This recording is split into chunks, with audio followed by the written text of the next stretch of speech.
रात दिन अनुभव में आती है, एक निरंतर मूलाधार से उष्ण ऊर्जा।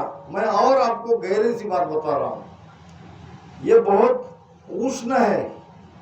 महाराज ने वाणी में 2 जगह इसकी प्रमाण दिया है, मगर हम ज्यादा डिटेल में, ज्यादा गहराई में जाना नहीं चाहते, मगर जाना पड़ेगा। आत्मसार में और सौदागिरी में सूरज जाए मिला घर चंदे पवना गिगन समाया, दोनों जगह सूरज जाए मिला घर चंदे ही लिखा है। ये सूरज ही चंद्रमा के घर क्यों नहीं जा रहा? मैं कहता हूँ चंद्रमा सूर्य के घर क्यों नहीं जा रही है? नहीं जा सकती, नहीं जा सकती। इसका मतलब क्या है? रीढ़ की हड्डी से एक गर्म वायु, और ये पिंगला नाड़ी उष्णता का प्रतीक है, गर्मी का प्रतीक है, तेज का प्रतीक है, और ईड़ा नाड़ी चंद्रमा का प्रतीक है, शीतलता का प्रतीक है। यहाँ से तेज वायु नथुने तक आती है और ये जाके मिलती है ईड़ा में, और फिर दोनों एक बनते हैं। इस प्रकार ये गर्म वायु उस ईड़ा में मिलके, चंद्रमा में मिलके शीतल होती है, और फिर ध्यान में बहुत आनंद आता है। तो ध्यान में ये सारी बातें कहने से भी ज्यादा ये समझने का विषय ज्यादा है। कबीर साहब कहते हैं, लिखा लिखी है नहीं, देखा देखी बात, दुल्हा दुल्हन मिल गया, फीकी पड़ी बारात। आप तो बारात में गए हो बहुत बार, दूल्हे की तरफ से हमारा राज्य जाता है। आज कह रहा था नहीं जाना चाहिए। जब बाराती बारात के साथ जाते हैं तो क्या उनकी सेवा, उनकी कितनी खातिरदारी। वो दुल्हन का पिता बेचारा झुकते झुकते क्या करेगा, वो तंग आ जाता है।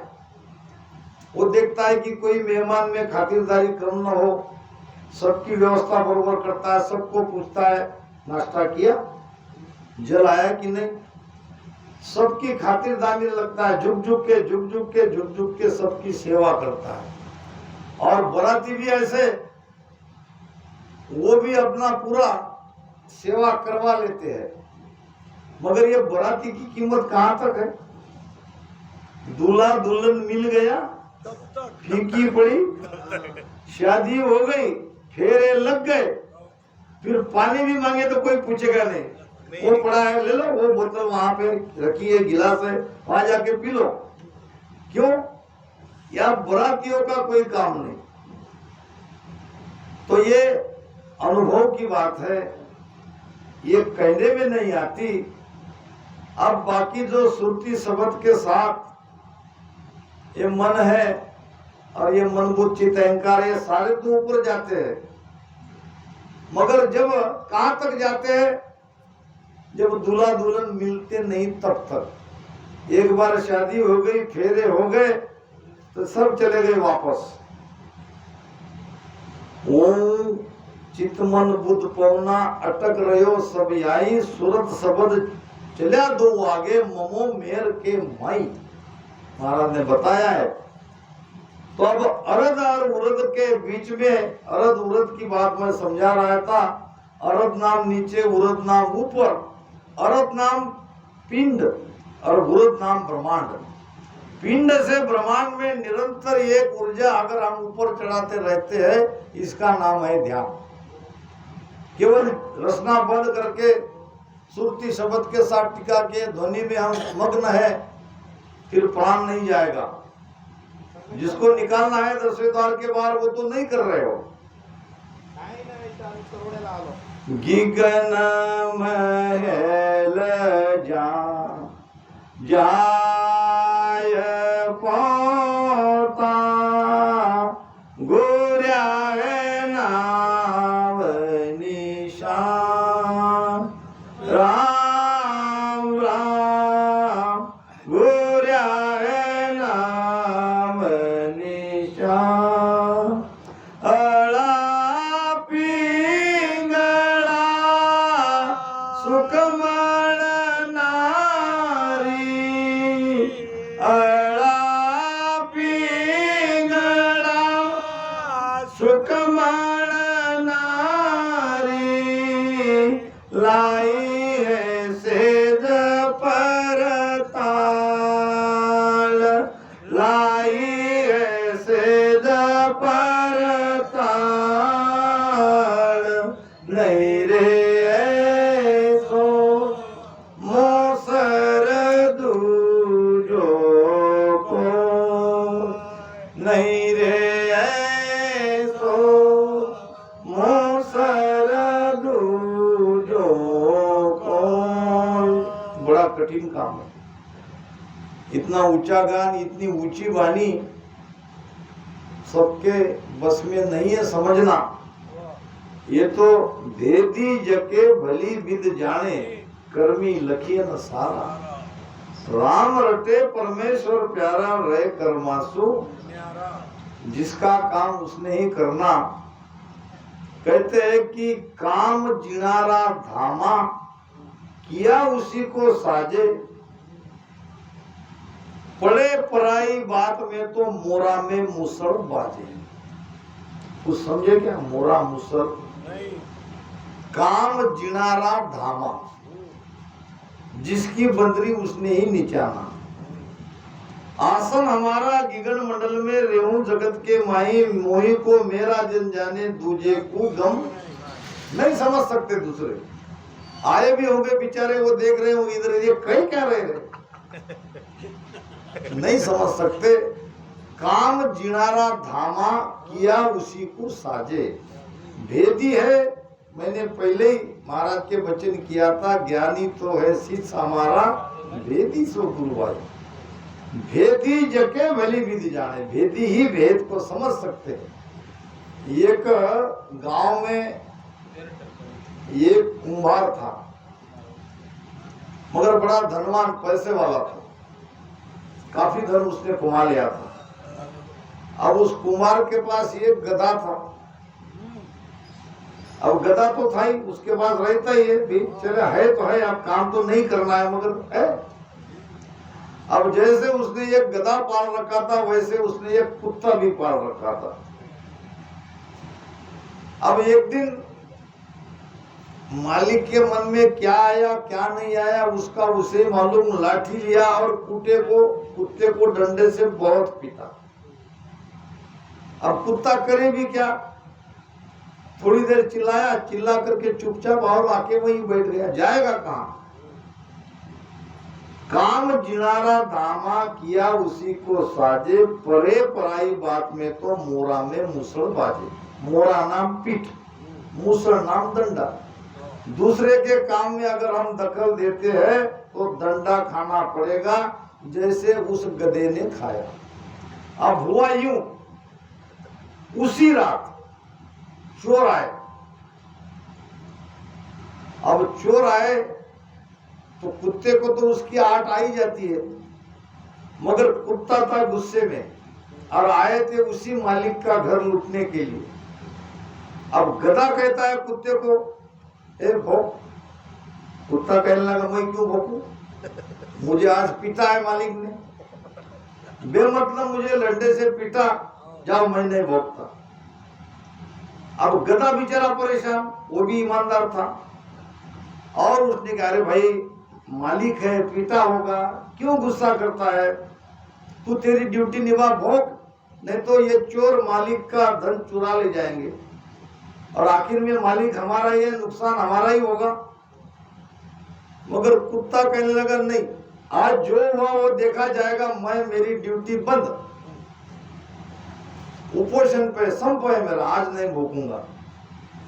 अब गधे ने सोचा ये ठीक नहीं हो रहा है, अब ये चोर चोरी करेंगे तो मालिक को जगाने में भला ही समझी और गधा लगा चिल्लाने।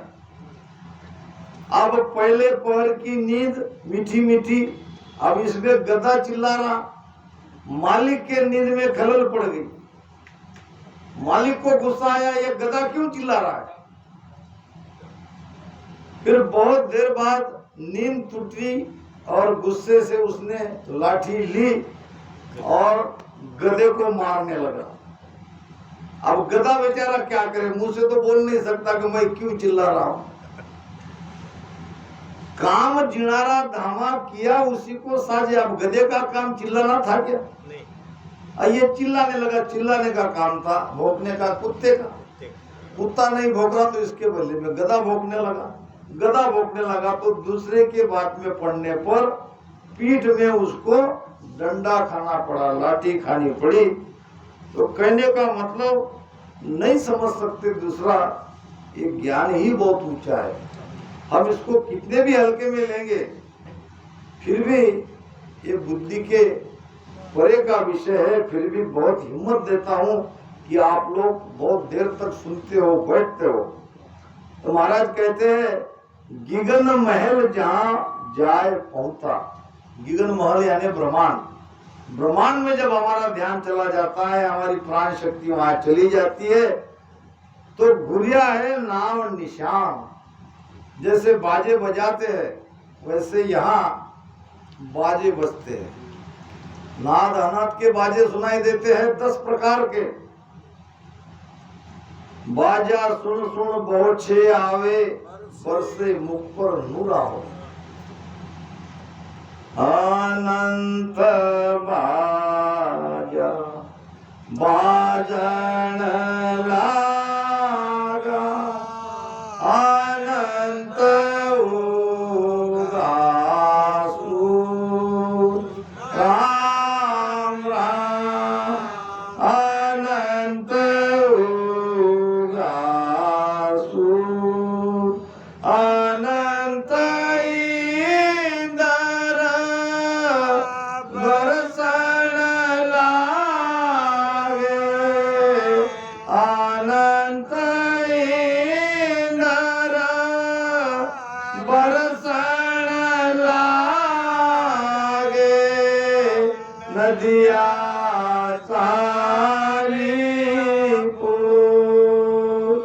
नदिया चालीपुर सतगुरा औषध पाई जाए, परम गुरा औषध पाई जाए।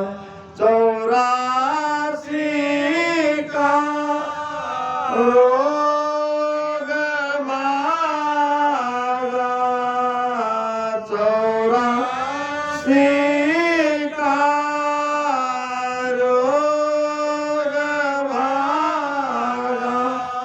मिल्या ब्रह्म सो जाय, मिल्या ब्रह्म सो जाय। सतगुरा औषध पाइला। सदगुरु ये दवाई दे सकते हैं। हमारे गुरुजी ने दोपहर में कहा था, गुरु गुरु में फेर है, गुरु गुरु में भाव। सो सतगुरु नित्य वंदिये, शब्द बतावे भाव। गुरु तो बहुत है, गुरुओं की भरमार है। जहां देखो वहां गुरु ही गुरु। मगर आपको सोचना है कहाँ भाव लगाना है, किसके शरण में जाना है, ये सोचना है। पानी पीना छान के और गुरु करना पहचान। राजस्थान के आमेर में दादू साहब को गुरु बनाने के लिए शहर के 2 प्रतिष्ठित नागरिक आए। बड़े लोग थे, दादू साहब को पहचानते नहीं थे। अब आश्रम तक तो आ गए, इधर उधर देखा कि भाई किसी को पूछे कि महाराज जी कहाँ रहते हैं, कोई दिख नहीं रहा था। आश्रम में से एक आदमी आया जिसके सिर के बाल नहीं थे। और वो आया तो आते ही उन दोनों ने उसके सिर पे ऐसे बजाने लगे और पूछा कि भाई हम फलाने फलाने गांव के हैं, दादू साहब से मिलना चाहते हैं। तो उसने कहा कि भाई तुम दादू साहब से क्यों मिलना चाहते हो? तो उनको हमको गुरु बनाना है। तो फिर ठीक है, थोड़ी देर के बाद आप जाओ अंदर, इस साइड में, वहां आपको दादू साहब बैठे मिलेंगे। अब जैसा कहा गया, थोड़ा इंतजार करने के बाद वो बैठे रहे और उस कुटिया में चले गए। देखा तो आश्चर्य हुआ कि जिसके टकले पे अभी हाथ बजा रहे थे वही आदमी वहां बैठा था। अब दोनों देख रहे एक मिनट की तरफ, ये तो बड़ी गलती हो गई, ये तो दादू साहब थे और हमने दादू साहब के सिर में उंगलियां मारी, चपटी मारी। फिर दोनों दादू साहब के चरणों में गिर पड़े। गुरुदेव क्षमा करे, बहुत भूल हुई, हमने आपको पहचाना नहीं। दादू साहब ने कहा आपकी कोई गलती नहीं। आदमी 10 रुपए का घड़ा लेता है तो उसको बजा बजा के देखता है।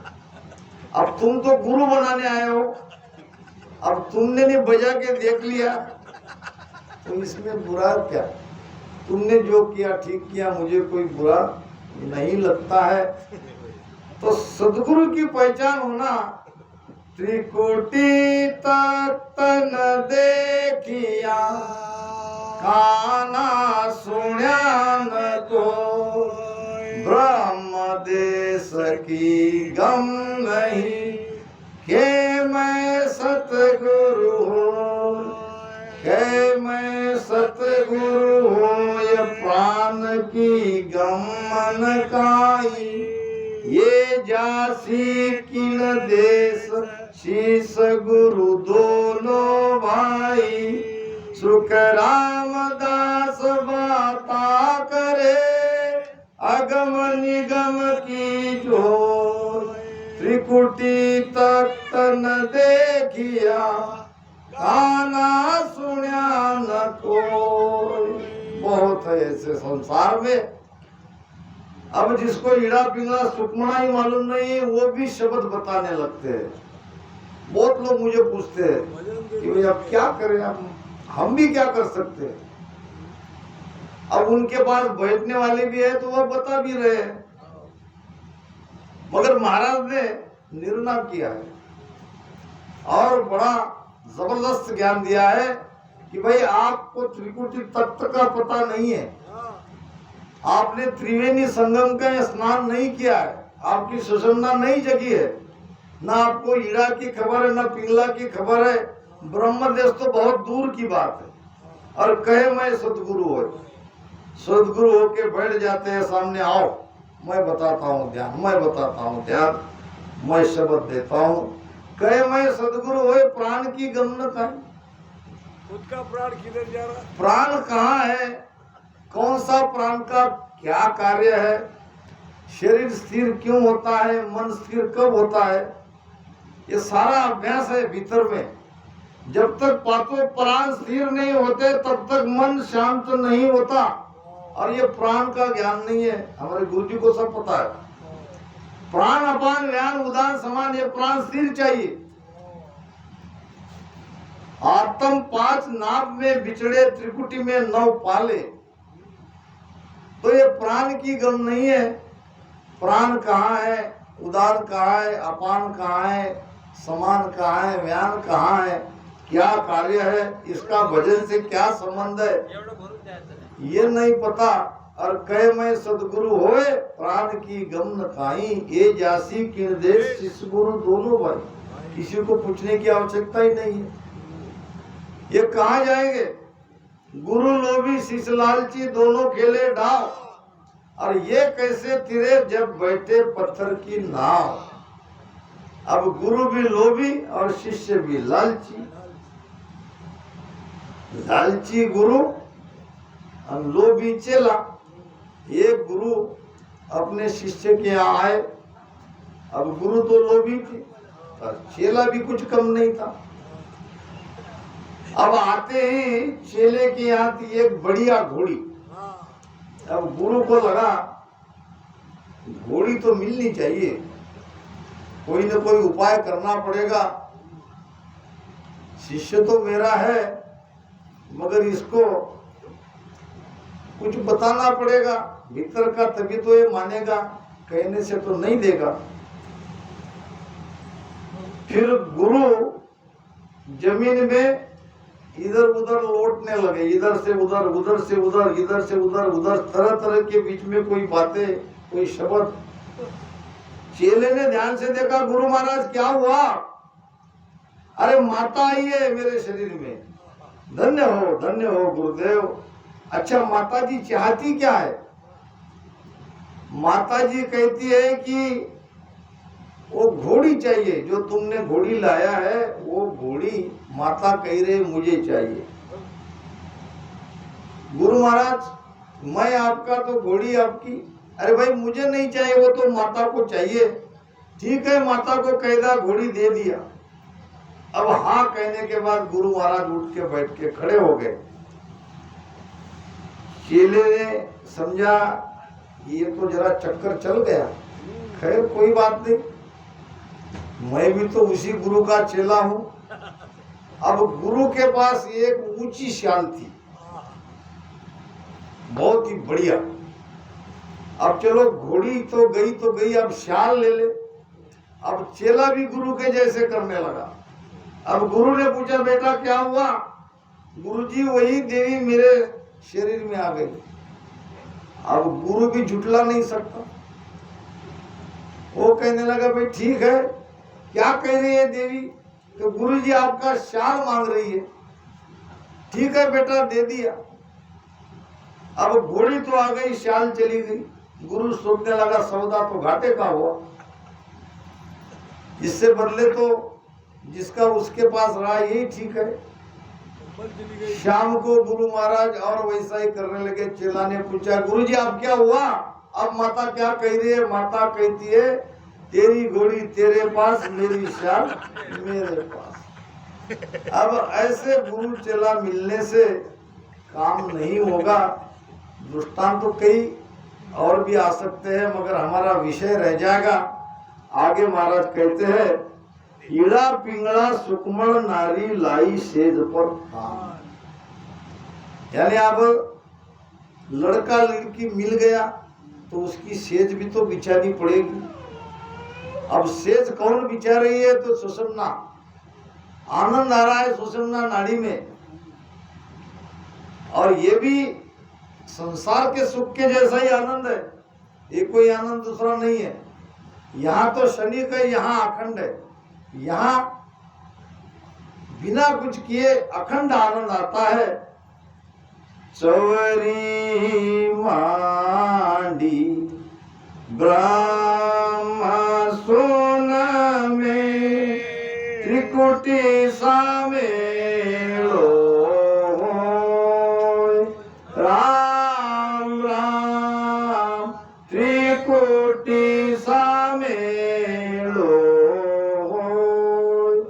बाजा बाजे हीरा बरसे बाजा बाजे हीरा बरसे जोत जिला मिल हो जोत जिला मिल हो नहीं रे सो लमो सर दूजो को नहीं रे सो मोसर दूजो को।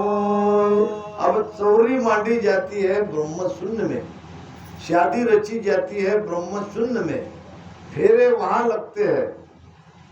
अब सामेला होना यानी हम बरातियों का स्वागत करते हैं, सामने आते हैं और उनका स्वागत सम्मान करके उनको ले आते हैं। तो ये त्रिकुटी पार करते ही अब हमारी स्वागत की तैयारी हो रही है और वहां बाजे बज रहे हैं और वहां ज्योत झगमगाहट हो रही है। हम शादी में ये सब करते हैं, बाजा भी बजाते हैं और पटाखे भी कई बड़े बड़े फूटते हैं, उजाला भी काफी होता है। बाहर जैसा शादी त्योहार में आनंद मनाते हैं वैसा सब भीतर में होता है। बाहर वाले के लिए पैसा खर्चा करना पड़ता है, यहाँ बिन पैसे का सब कुछ होता है, वो आनंद होता है। ये कोई मामूली शादी थोड़ी है, आत्मा की परमात्मा के साथ शादी हो रही है और ऐसी शादी हो रही है कि वो कभी नहीं बिछड़ेंगे। तो महाराज कहते हैं चवरी मांडी ब्रह्म शून्य में त्रिकुटी सामेला होय, बाजा बाजे हीरा बरसे ज्योत झिला मिल होय। ये सब कुछ वहां पे होता है, ये सब अनुभव आता है। सामेड़ो ले सालिया हो परण्या ब्रह्म सुन जाय, राम राम परण्या ब्रह्म सुन जाय। जन सुख देव जी मेला पोड़्या, जन सुख देव जी मेला पोड़्या, आनंद से विचार, आनंद से विचार, नहीं रे सो मोसर दूजो कोय, नहीं रे सो मोसर दूजो कोय। इणसावे कोई हंस परणो, इणसावे कोई हंस परणो, से सब मिल जो मोय, से सब मिल जो मोय, नहीं रे सो मोसर दूजो कोय। अगर इस मनुष्य शरीर रूपी मूर्त में आत्मा का परमात्मा से कोई ब्याह करना चाहते हो, अगर आपकी इच्छा हो, भक्ति करने की इच्छा हो, मोक्ष में जाने की इच्छा हो, आनंद प्राप्ति करने की इच्छा हो, से सब मिल जो मोय। मेरे ज्ञान के धारण करो, मेरे भेद से सुमिरन करो, सत्ता आप में जगेगी और आपकी आत्मा की परमात्मा से शादी हो जाएगी। सामे लोले चालिया हो परण्या ब्रह्म सुन जा। अब जहाँ शादी हो रही है, ब्रह्म शून्य में शादी होने वाली है, वहाँ आत्मा परमात्मा में मिलने वाली है। अब ये सब स्वागत सम्मान से स्वागत करते, बाजा बजाते और रोशनाई करते ले जा रहे हैं और दूल्हा तो वहाँ तैयार है। अब ये हमारी आत्मा रूपी दुल्हन जा रही है। जन सुखदेव जी मेला पोड़िया, पोड़िया नाम, अब सो गए, पति पत्नी मिल गए, शादी हो गई। कहाँ? आनंद सेज पर, वहाँ आनंद की सेज है, आनंद का बिछाना है। अब शादी होने के बाद ये पति पत्नी वहाँ सुख चैन से रह रहे हैं और वहाँ पे वो आनंद ले रहे हैं। अब आखिरी में एक छोटा सा दृष्टांत कह के वाणी महाराज को विराम देता हूँ। बादशाह अकबर ने एक दिन सभी दरबारियों को कहा कि कोई ऐसा झूठ बोले, हमारा राजा सामने देखा इसलिए याद आ गया, कि वो किसी भी तरह से सच ना लगे। अब दरबारियों को सबको कहा कि जिसका झूठ झूठ लगेगा उसको मैं 1 लाख रुपए इनाम दूंगा।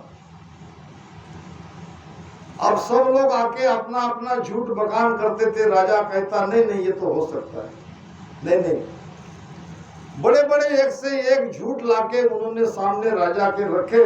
बादशाह अकबर कहता नहीं नहीं नहीं ये तो हो सकता है, ये कोई झूठ नहीं है, ऐसा हो सकता है, ऐसा हो सकता है।